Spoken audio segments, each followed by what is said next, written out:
We have a crisis situation out there that is developing right now. It is starting to unfold and may start unfolding in the next hour or so. The heat dome and heat wave over the west coast of the United States, basically the whole area is being baked by extremely high temperatures. California is about to start taking people off the grid. So they're looking at possibly a 10% reduction in grid utility, which means they're going to start rolling blackouts on about 10% of their population. This is going to start, they say, between 4 p.m. local time to 10 p.m. local time. That's about 1 hour from here. I'm going to be dropping this video right around 6 p.m. Eastern Standard, and that is right about 3 p.m. Western time. So this is going to be starting in about an hour. As the sun drops and they start losing some of those solar panels, that's when they're going to start seeing this. They're going to have to start shutting off people's power, and that's a big deal, folks. So in addition to the power concerns, so the power grid, can the power grid take it? Will they have to start rolling off people? 46 million people under excessive heat warnings across California, into the mountain areas and in the desert areas, of course, across the west. So that's the big first concern, is power grid. Are people going to get shut off power-wise? So if you are in those areas, you may need to get some batteries plugged in or start bracing yourself for a possible power outage. They won't tell you before they switch you off. It will be rolling blackouts, so if you do get switched off, you probably will be switched on within a couple hours. So you can keep that in mind as well. Second thing is forest fires. With this basically turning the West into a kiln, it is going to cause fertile feeding ground for more forest fires, and for the forest fires that are already going, it's going to be, it's already been fuel to the fire. It is over 20 degrees above average temperatures in California. And in other places, it's a similar kind of situation, but when you look at the average temperatures, over 20 degrees above. And the one thing that's really, really hitting hard is how the temperature is not dropping at night. Remember how all that 10,000 head of cattle died out in Texas earlier this summer? That was because the temperature did not drop over the nighttime. The cattle were unable to cool themselves.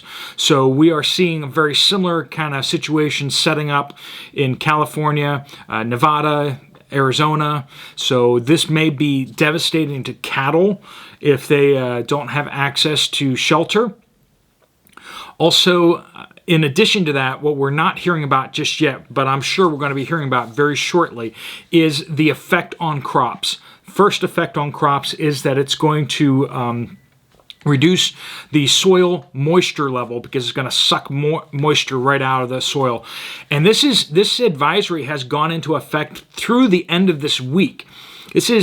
The dome is just parked over the western United States, and it is just baking the whole area. So we expect to see continuing crises of energy, but we're also going to see basically all that moisture getting sucked right out of the soil. Now, it's getting pretty late for crops, so I don't know the full effects of how this is going to affect different vegetables and such like that. Is this going to have a devastating effect on the remaining tomatoes? I don't know.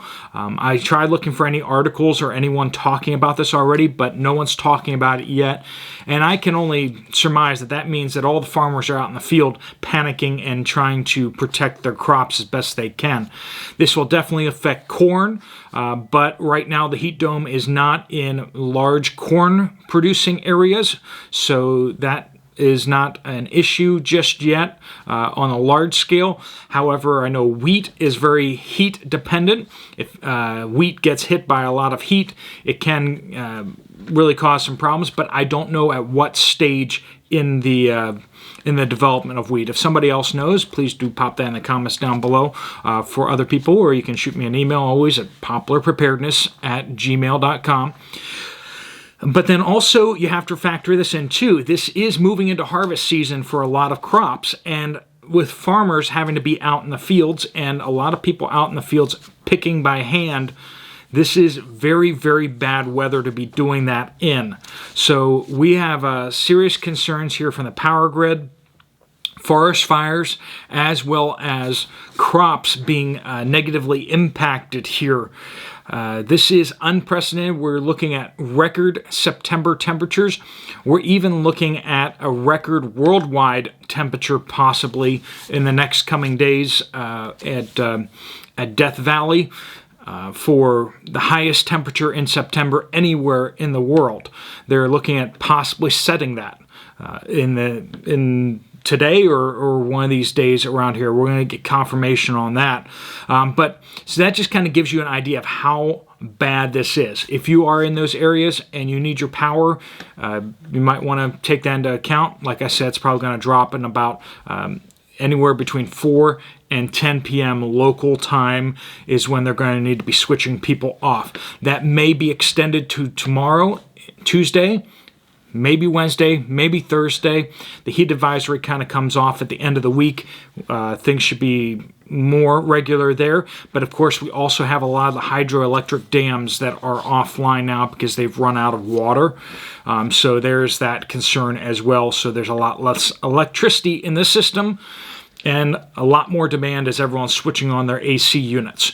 So I just want to get this update out to you guys out there if you're in those areas, or if you're looking at food stocking up.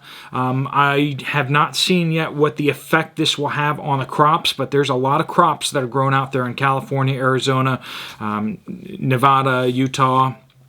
I believe it goes all the way out to New Mexico, touches on Colorado, it's up into Montana, Idaho, Wyoming, all that in there is affected. It doesn't, from what I could see on the map, doesn't seem to extend all the way into South Dakota and North Dakota, at least not yet. Maybe it's going to drift over that way, and that will affect more crops and more livestock as it does that. If it drifts over to Texas, that's going to, of course, cause a lot of problems there with livestock. A lot of unknowns with this, but it is very bad. That's what it is. All right, so if you guys have any questions or comments, make sure you are signing up for my newsletter. You can always go down in the description down below to find the link to sign up for my newsletter. If you do, on September 15th, I will be emailing directly someone on the newsletter list that you have won your free wound care bucket.